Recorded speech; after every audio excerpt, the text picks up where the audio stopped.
ಕಾವೇರಿ ವಿವಾದ ಇನ್ನೂ ಸಂಪೂರ್ಣವಾಗಿ ತಣ್ಣಗಾಗುವ ಮುನ್ನವೇ ದಕ್ಷಿಣ ಭಾರತದ ಮತ್ತೊಂದು ಜಲ ವಿವಾದ ಮತ್ತೆ ರಾಜಕೀಯದ ಕೇಂದ್ರ ಬಿಂದುವಾಗಿದೆ.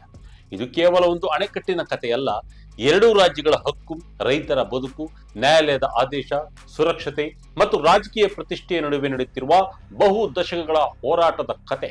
ಈ ಬಾರಿ ಚರ್ಚೆಗೆ ಕಾರಣವಾಗಿರುವುದು ಮುಲ್ಲಾಪೆರಿಯಾರ್ ಅಣೆಕಟ್ಟಿನ ನೀರಿನ ಸಂಗ್ರಹ ಮಟ್ಟವನ್ನ 152 ಅಡಿಗೆ ಹೆಚ್ಚಿಸಬೇಕು ಎಂಬ ತಮಿಳುನಾಡಿನ ಹೊಸ ಒತ್ತಾಯ. ಈ ಬೇಡಿಕೆಯನ್ನ ತಮಿಳುನಾಡಿನ ಹಣಕಾಸು ಸಚಿವರು ಮತ್ತೊಮ್ಮೆ ಕೇರಳ ಸರ್ಕಾರದ ಮುಂದೆ ಬಲವಾಗಿ ಮಂಡಿಸಿದ್ದಾರೆ. ವಿಶೇಷವೆಂದರೆ ಮಾಜಿ ಮುಖ್ಯಮಂತ್ರಿ ಜಯಲಲಿತಾರವರ ಕಾಲದಲ್ಲಿ ಆರಂಭವಾದ ಈ ರಾಜಕೀಯ ಗುರಿಯನ್ನ ಈಗ ಮುಖ್ಯಮಂತ್ರಿ ವಿಜಯ್ ಸರ್ಕಾರವು ಮುಂದುವರಿಸ್ತಾ ಇದೆ ಎನ್ನುವ ಸಂದೇಶ ಸ್ಪಷ್ಟವಾಗಿ ಕೇಳಿ ಬರ್ತಾ ಇದೆ. ಹಾಗಾದ್ರೆ ಮುಲ್ಲಾಪೆರಿಯಾರ್ ಅಣೆಕಟ್ಟಿನ ವಿವಾದವೇನು? ಕೇರಳ ಯಾಕೆ ವಿರೋಧಿಸುತ್ತಿದೆ? ತಮಿಳುನಾಡು ಯಾಕೆ 152 ಅಡಿ ನೀರಿನ ಮಟ್ಟವನ್ನೇ ಗುರಿಯಾಗಿಸಿಕೊಂಡಿದೆ? ಇದರ ಹಿಂದೆ ಇರುವ ರಾಜಕೀಯ ಲೆಕ್ಕಾಚಾರಗಳೇನು? ಬನ್ನಿ ವಿವರವನ್ನ ನೋಡ್ತಾ ಹೋಗೋಣ. ಎಲ್ಲ ಸ್ಕಿಪ್ ಮಾಡದೆ ಈ ವಿಡಿಯೋ ನೋಡಿ. ಮುಲ್ಲಾಪೆರಿಯಾರ್ ಅಣೆಕಟ್ಟಿನ ಹಿನ್ನೆಲೆ, ವಿವಾದ ಆರಂಭವಾಗಿದ್ದು ಹೇಗೆ? ಮುಲ್ಲಾಪೆರಿಯಾರ್ ಅಣೆಕಟ್ಟು ಕೇರಳದ ಇಡುಕ್ಕಿ ಜಿಲ್ಲೆಯಲ್ಲಿದೆ. ಆದರೆ ಅದರ ನೀರಿನ ಬಳಕೆಯ ಹಕ್ಕು ತಮಿಳುನಾಡಿನಲ್ಲಿದೆ. ಇದು ಸಾಮಾನ್ಯ ವ್ಯವಸ್ಥೆಯಲ್ಲ. 1886ರಲ್ಲಿ ಆಗಿನ ತಿರುವಾಂಕೂರು ಸಂಸ್ಥಾನ ಮತ್ತು ಬ್ರಿಟಿಷ್ ಆಡಳಿತದ ನಡುವೆ ನಡೆದ ದೀರ್ಘಾವಧಿಯ ಲೀಸ್ ಒಪ್ಪಂದದ ಆಧಾರದಲ್ಲಿ ಈ ಅಣೆಕಟ್ಟನ್ನು ನಿರ್ಮಿಸಲಾಯಿತು. 1895ರಲ್ಲಿ ಅಣೆಕಟ್ಟು ಪೂರ್ಣಗೊಂಡಿತ್ತು. ಪಶ್ಚಿಮಕ್ಕೆ ಹರಿಯುವ ಪೆರಿಯಾರ್ ನದಿಯ ನೀರನ್ನ ಸುರಂಗದ ಮೂಲಕ ತಮಿಳುನಾಡಿನ ವೇಗೈ ಕಣಿವೆಗೆ ಹರಿಸುವ ಯೋಜನೆಯೇ ಇದರ ಮೂಲ ಉದ್ದೇಶ. ಇಂದಿಗೂ ಈ ನೀರಿನ ಮೇಲೆ ತೇನಿ, ಮದುರೈ, ಶಿವಗಂಗೈ, ದಿಂಡಿಗಲ್ ಹಾಗೂ ರಾಮನಾಥಪುರಂ ಜಿಲ್ಲೆಗಳ ಲಕ್ಷಾಂತರ ರೈತರು ಮತ್ತು ಜನರು ಅವಲಂಬಿತರಾಗಿದ್ದಾರೆ. ಅದರ ಪರಿಣಾಮವಾಗಿ ಈ ಅಣೆಕಟ್ಟು ಕೇರಳದಲ್ಲಿದ್ದರೂ ಅದರ ನೀರು ತಮಿಳುನಾಡಿನ ಜೀವನಾಡಿಯಾಗಿದೆ.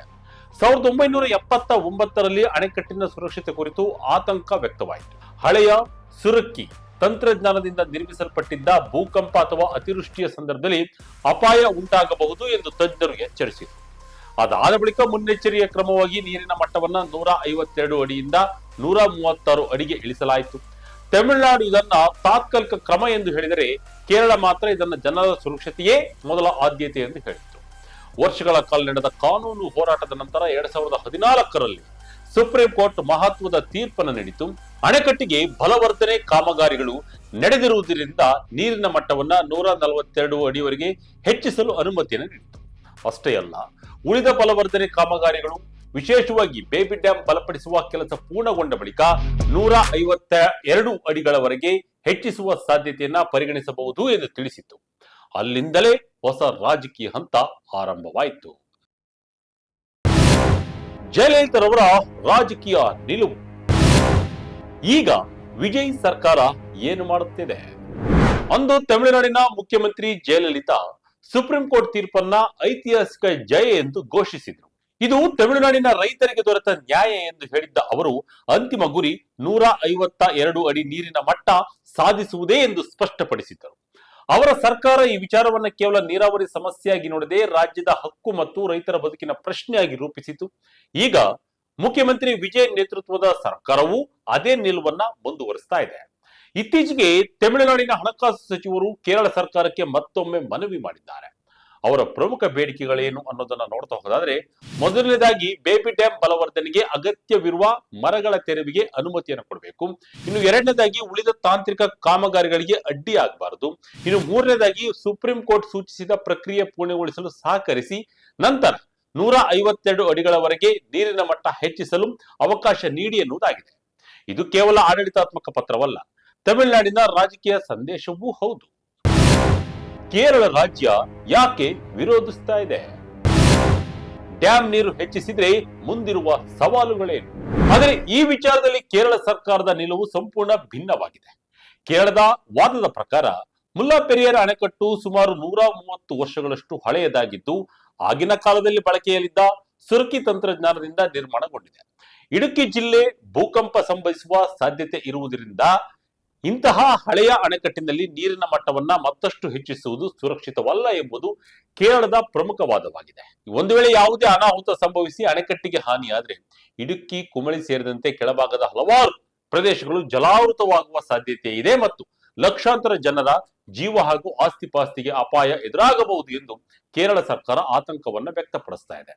ಇದೇ ಕಾರಣಕ್ಕೆ ನೀರಿನ ಮಟ್ಟವನ್ನ 152 ಅಡಿಗಳವರೆಗೆ ಹೆಚ್ಚಿಸುವ ಬದಲು ಆಧುನಿಕ ತಂತ್ರಜ್ಞಾನ ಬಳಸಿ ಹೊಸ ಅಣೆಕಟ್ಟನ್ನು ನಿರ್ಮಿಸಬೇಕು ಎಂಬ ಬೇಡಿಕೆಯನ್ನ ಕೇರಳ ಹಲವಾರು ವರ್ಷಗಳಿಂದ ಮುಂದಿಟ್ಟುಕೊಂಡು ಬಂದಿದೆ. ಇದೇ ವಿಚಾರ ಇಂದು ರಾಜಕೀಯದ ಪ್ರಮುಖ ಅಜೆಂಡಾವಾಗಿಯೂ ಮಾರ್ಪಟ್ಟಿದೆ. ಯಾಕೆಂದ್ರೆ ತಮಿಳುನಾಡಿಗೆ ಇಂದು ಲಕ್ಷಾಂತರ ರೈತರ ಬದುಕು, ಕೃಷಿ ಮತ್ತು ನೀರಾವರಿ ಹಕ್ಕಿನ ಪ್ರಶ್ನೆಯಾಗಿದ್ದರೆ ಕೇರಳಕ್ಕೆ ಇದು ಜನರ ಸುರಕ್ಷತೆ ಮತ್ತು ಜೀವ ಭದ್ರತೆಯ ವಿಷಯವಾಗಿದೆ.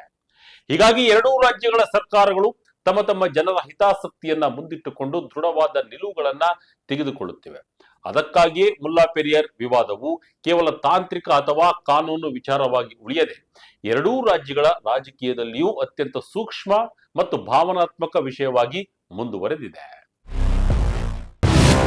ತಮಿಳುನಾಡು ಕರ್ನಾಟಕ ಕಾವೇರಿ ವಿವಾದದ ನೆರಳು. ಕೇರಳದ ಜೊತೆಗೂ ನೀರಿನ ವಿವಾದದತ್ತ ತಮಿಳುನಾಡು. ಇನ್ನೊಂದು ಕುತೂಹಲಕಾರಿ ಸಂಗತಿ ಎಂದರೆ ಇತ್ತೀಚಿನ ದಿನಗಳಲ್ಲಿ ಕಾವೇರಿ ನೀರಿನ ಹಂಚಿಕೆ ವಿಚಾರದಲ್ಲಿಯೂ ಕರ್ನಾಟಕ ಮತ್ತು ತಮಿಳುನಾಡು ನಡುವಿನ ಭಿನ್ನಾಭಿಪ್ರಾಯಗಳು ಹಾಗೂ ರಾಜಕೀಯ ಚರ್ಚೆಗಳು ಮುಂದುವರೆದಿವೆ. ಅಂತಹ ಸಂದರ್ಭದಲ್ಲಿ ಈಗ ಮುಲ್ಲಾ ಪೆರಿಯಾರ್ ಅಣೆಕಟ್ಟಿನ ನೀರಿನ ಸಂಗ್ರಹ ಮಟ್ಟದ ವಿವಾದವು ಮತ್ತೆ ಮುನ್ನೆಲೆಗೆ ಬಂದಿರುವುದು ತಮಿಳುನಾಡಿನ ನೀರಿನ ರಾಜಕೀಯಕ್ಕೆ ಹೊಸ ಆಯಾಮವನ್ನು ನೀಡಿದೆ.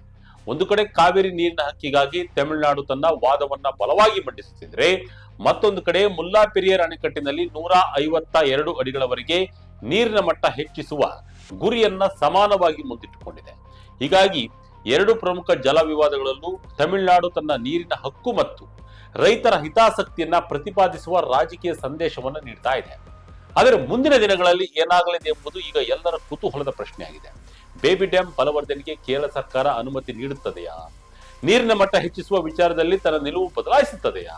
ಅಥವಾ ಈ ವಿವಾದ ಮತ್ತೆ ಸುಪ್ರೀಂ ಕೋರ್ಟ್ ಮೆಟ್ಟಿಲೇರುತ್ತಾ? ಈ ಎಲ್ಲ ಪ್ರಶ್ನೆಗಳಿಗೆ ಸದ್ಯಕ್ಕೆ ಸ್ಪಷ್ಟ ಉತ್ತರವಂತೂ ಇಲ್ಲ. ಮುಂದಿನ ಬೆಳವಣಿಗೆಗಳು ತಾಂತ್ರಿಕ ವರದಿ, ಮುಲ್ಲಾ ಪೆರಿಯಾರ್ ಮೇಲ್ವಿಚಾರಣಾ ಸಮಿತಿಯ ಶಿಫಾರಸುಗಳು ಹಾಗೂ ಸುಪ್ರೀಂ ಕೋರ್ಟ್ ನೀಡುವ ನಿರ್ದೇಶನದ ಮೇಲೆ ಹೆಚ್ಚಾಗಿ ಅವಲಂಬಿತವಾಗಿರುವ ಸಾಧ್ಯತೆ ಇದೆ.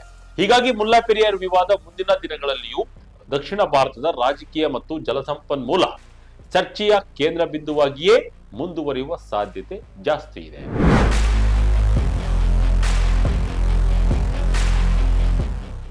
ಒಟ್ಟಾರೆಯಾಗಿ ನೋಡಿದ್ರೆ ಮುಲ್ಲಾ ಪೆರಿಯಾರ್ ವಿವಾದವು ಕೇವಲ ಒಂದು ಅಣೆಕಟ್ಟಿನ ನೀರಿನ ಮಟ್ಟವನ್ನ ಹೆಚ್ಚಿಸುವ ಅಥವಾ ಕಡಿಮೆ ಮಾಡುವ ಚರ್ಚೆಯಷ್ಟೇ ಅಲ್ಲ. ಇದು ಎರಡೂ ರಾಜ್ಯಗಳ ಭಿನ್ನ ಆದ್ಯತೆಗಳು, ವಿಭಿನ್ನ ದೃಷ್ಟಿಕೋನಗಳು ಮತ್ತು ಜನರ ಹಿತಾಸಕ್ತಿಗಳ ನಡುವಿನ ಸಂಘರ್ಷದ ಪ್ರತಿಬಿಂಬವಾಗಿದೆ. ತಮಿಳುನಾಡಿಗೆ ಈ ಅಣೆಕಟ್ಟಿನ ನೀರು ಎಂದರೆ ಲಕ್ಷಾಂತರ ಜನರ ಕೃಷಿ, ಕುಡಿಯುವ ನೀರು ಮತ್ತು ಜೀವನೋಪಾಯದ ಆಧಾರವಾಗಿದ್ದರೆ, ಕೇರಳಕ್ಕೆ ಇದೇ ಅಣೆಕಟ್ಟು ಜನರ ಸುರಕ್ಷತೆ, ಪರಿಸರ ಸಂರಕ್ಷಣೆ ಮತ್ತು ಜೀವ ಭದ್ರತೆಯ ಪ್ರಶ್ನೆಯಾಗಿದೆ. ಈ ಎರಡೂ ನಿಲುವುಗಳ ನಡುವೆ ನ್ಯಾಯಾಲಯದ ತೀರ್ಪುಗಳು, ತಾಂತ್ರಿಕ ತಜ್ಞರ ವರದಿಗಳು ಮತ್ತು ರಾಜಕೀಯ ನಿರ್ಧಾರಗಳು ನಿರಂತರವಾಗಿ ಪ್ರಭಾವ ಬೀರುತ್ತಲೇ ಇವೆ. ಮಾಜಿ ಮುಖ್ಯಮಂತ್ರಿ ಜಯಲಲಿತಾರವರು ಪ್ರತಿಪಾದಿಸಿದ್ದ 152 ಅಡಿ ನೀರಿನ ಮಟ್ಟದ ಗುರಿಯನ್ನ ಈಗ ಮುಖ್ಯಮಂತ್ರಿ ವಿಜಯ್ ಸರ್ಕಾರವು ಮುಂದುವರಿಸುತ್ತಿರುವ ಹಿನ್ನೆಲೆಯಲ್ಲಿ ಮುಲ್ಲಾ ಪೆರಿಯಾರ್ ವಿವಾದ ಮುಂದಿನ ದಿನಗಳಲ್ಲಿ ಮತ್ತೆ ರಾಷ್ಟ್ರೀಯ ಮಟ್ಟದಲ್ಲಿ ಚರ್ಚೆಯಾಗುವ ಸಾಧ್ಯತೆ ಇದೆ. ಆದರೆ ಈ ಸಮಸ್ಯೆಗೆ ಶಾಶ್ವತ ಪರಿಹಾರ ದೊರೆಯಬೇಕಾದರೆ ಅದು ಕೇವಲ ರಾಜಕೀಯ ಘೋಷಣೆಗಳಿಂದ ಮಾತ್ರ ಸಾಧ್ಯವಿಲ್ಲ. ವೈಜ್ಞಾನಿಕ ಅಧ್ಯಯನಗಳು, ನ್ಯಾಯಾಲಯದ ನಿರ್ದೇಶನಗಳು ಮತ್ತು ಎರಡೂ ರಾಜ್ಯಗಳ ನಡುವಿನ ಪರಸ್ಪರ ವಿಶ್ವಾಸ ಹಾಗೂ ಸಹಕಾರವೇ ಅಂತಿಮ ಪರಿಹಾರದ ದಾರಿಯಾಗುವುದು. ಈ ಬಗ್ಗೆ ನಿಮ್ಮ ಅಭಿಪ್ರಾಯವೇನು? ತಮಿಳುನಾಡಿನ ನೀರಿನ ಅಗತ್ಯಕ್ಕೆ ಹೆಚ್ಚಿನ ಆದ್ಯತೆ ನೀಡಬೇಕಾ ಅಥವಾ ಕೇರಳದ ಜನರ ಸುರಕ್ಷತೆಯ ಕಾಳಜಿಗೆ ಮೊದಲ ಪ್ರಾಮುಖ್ಯತೆ ಸಿಗಬೇಕಾ? ನಿಮ್ಮ ಅಭಿಪ್ರಾಯವನ್ನ ಕಮೆಂಟ್ ಮೂಲಕ ಹಂಚಿಕೊಳ್ಳಿ. ಇದಾಗಿತ್ತು ಕ್ಷಣದ ಇಂಟ್ರೆಸ್ಟಿಂಗ್ ಸ್ಟೋರಿ. ಇದೇ ರೀತಿಯ ಸ್ಟೋರಿಗಳಿಗಾಗಿ Vijaya Karnataka website, YouTube page, Facebook page follow ಮಾಡ್ತಾ ಇರಿ. ಧನ್ಯವಾದಗಳು.